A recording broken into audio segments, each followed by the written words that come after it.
everyone, welcome to my video. I'm so excited to finally start my daily running challenge today. My goal is to stay consistent every single morning and every day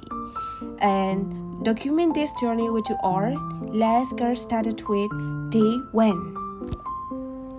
Running challenge ကို join ချင်တာတော့ကြာခဲ့ပြီပေါ့နော်ဒါပေမဲ့လည်း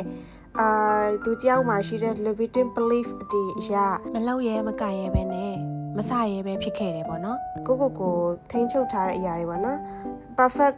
ဖြစ်ဖို့ပဲစူးစမ်းပြီးတော့ step 1ကနေမစနိုင်ခဲ့တဲ့ရက်တွေဘယ်လောက်များပြီလဲပေါ့အဲ့ဟာလေးကိုတစ်ချက် remind လုပ်ပေးစီခြင်းနဲ့ message လေးတစ်ခုပါတယ်ပေါ့နော်ဒီ running challenge ကို join ခဲ့ချင်တာတော့ကြာခဲ့ပြီဒါပေမဲ့ဒီလိုမျိုးကို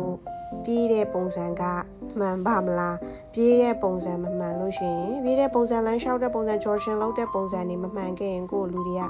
ဘာတွေပြောမလဲကဲ့ရဲ့ကြမလားစတဲ့ဒီအချက်တွေနဲ့ပဲကိုပိတ်လောင်ထားပြီးတော့ challenge အသစ်တွေမ join ဖြစ်ခဲ့တဲ့အချိန်တွေအရင်ရှိခဲ့တယ်ပေါ့နော်အဲ့တော့နောက်ဆုံးမှာဆုံးဖြတ်ချက်ချလိုက်တာကကိုကဘလို့ပုံစံမဲဖြစ်နေပါစေဘလို့ချိန်ဒီမှာပဲရောက်နေပါစေကိုလှုပ်ချင်တဲ့အရာကို step 1ကနေစဖို့အတွက်အရန်ကြီးအချိန်မယူသင့်ဘူးဆိုတဲ့ message ပေါ့နော်ဒီသင်တန်းကိုလောလောဆယ်တက်နေတဲ့သင်တန်းမှာရခဲ့တဲ့ message လေးပေါ့အခု idea ရတဲ့အချိန်နဲ့အကောင့်ထဲပေါ်ပြတဲ့အချိန်ကိုအတက်နိုင်ဆုံးလေးနည်းနိုင်သမျှနည်းအောင်ပေါ့နော်အဲ့တော့ဒီ challenge လေးကိုစပြီး join ခဲ့တယ်အဲ့တော့ပထမဆုံးစတာဆိုတော့ perfect ဖြစ်ချင်မှလည်းဖြစ်မယ် pattern တွေမှန်ချင်မှလည်းမှန်မယ် breathing တွေမှန်ချင်မှလည်းမှန်မယ်ဒါပေမဲ့ step 1မှာဘယ်သူမှ perfect မဖြစ်ကြဘူးဆိုတာကိုသတိထားဖို့လိုရပါတော့အဲ့တော့ဒီနေ့ဒီဟာစပြီးတော့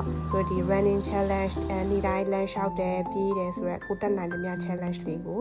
စပြီးတော့လုပ်ကြည့်ကြပါတော့ကျမ်းမာရေးအတွက်ဆိုပို့ပြီးမှန်တယ်ဒီ weight ချ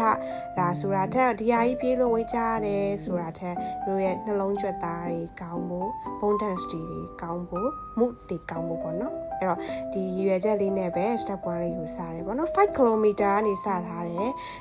တနာရီ45မိနစ်ဝန်းကျင်လောက်တော့ကြာတယ်ပေါ့နော်ဒါရွယ်ပထမဆုံး challenge လေးပဲပြေးခြင်းလေးပဲသွားမယ်ဘသူဘာပြောခယူမဆိုင်တော့ဘဲနဲ့ကိုဖြစ်ချင်တာကိုကိုရဲ့ positive thinking တွေကိုရဲ့ energy တွေအကောင်းဆုံးအသုံးချပြီးတော့ကိုဖြစ်ချင်တဲ့ challenge ကိုအမြဲတမ်းရအောင်သွားဖို့စိတ်ဆန္ဒကိုမွေးမြူကြမယ်လို့အားလုံးပြောချင်ပါတယ်နော်